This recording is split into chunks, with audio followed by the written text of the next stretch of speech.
চৌদ্দগ্রামের উজিরপুর ইউনিয়নের মিয়াবাজার সড়কের মঙ্গলবার বিকেলে বাংলাদেশ জাতীয়তাবাদী দল বিএনপি মনোনীত প্রার্থী ধানের শীষ প্রতীকের কামরুল হুদার সমর্থনে বিশাল নির্বাচনী গণমিছিল অনুষ্ঠিত হয়েছে। মিছিলটি আয়োজনে ছিল উজিরপুর ইউনিয়ন বিএনপি ও সহযোগী সংগঠন সমূহ এবং এতে উপস্থিত ছিলেন ইব্রাহিম খলিল, উজিরপুর ইউনিয়ন বিএনপি সভাপতি ও মিছিলের সভাপতি মাস্টার আব্দুল ওয়াদুদ, উপজেলা বিএনপির সহসভাপতি মীর আব্দুর রহমান আলমগীর, মোহাম্মদ শাহ আলম, ডক্টর আনোয়ার, খন্দকার আল আমিন খোকন, অন্যান্য নেতৃবৃন্দ। জামাল উদ্দিন মামুন উপজেলা যুবদল আহ্বায়ক, খোরশেদ আলম উপজেলা স্বেচ্ছাসেবক দল আহ্বায়ক, মিয়া মোহাম্মদ জুবায়ের উপজেলা যুবদল সিনিয়র যুগ্ম আহ্বায়ক, শহীদুল ইসলাম যুগ্ম আহ্বায়ক। এর পাশাপাশি মিছিলটিতে বিএনপির অন্যান্য অঙ্গ সংগঠনের নেতাকর্মীরা উপস্থিত ছিলেন এবং গণমিছিলটি এলাকার বিভিন্ন সড়ক প্রদক্ষিণ করে গণজোয়ারের মধ্যে দিয়ে শেষ হয়।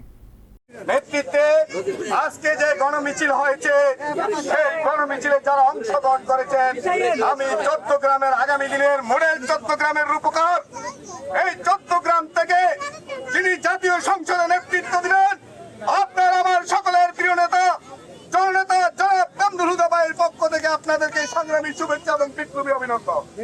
ধারাবাহিকতাভাবে আজকে আমরা মিছিল করে বলে দিতে চাই, কোন ষড়যন্ত্রই এই চট্টগ্রামবাসী আপনাকে ষড়যন্ত্র করতে দেবে না।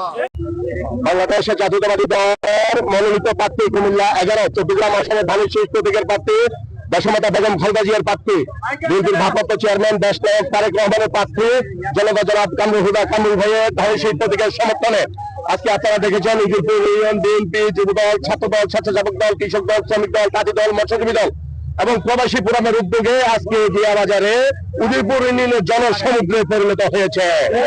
সম্মানিত উপস্থিতি, আপনারা জানেন এই চট্টগ্রাম বিএনপির ভারপ্রাপ্ত চেয়ারম্যান দেশ নায়ক তারেক রহমান যাতে বাংলাদেশের প্রধানমন্ত্রী হতে না পারেন তার বিরুদ্ধে ষড়যন্ত্র হচ্ছে, ষড়যন্ত্র হচ্ছে। ৭১ যাদের ভূমিকা ছিল বিতর্কিত, তারাই আজকে বাংলাদেশে বিতর্কিত ভূমিকা পালন করছে।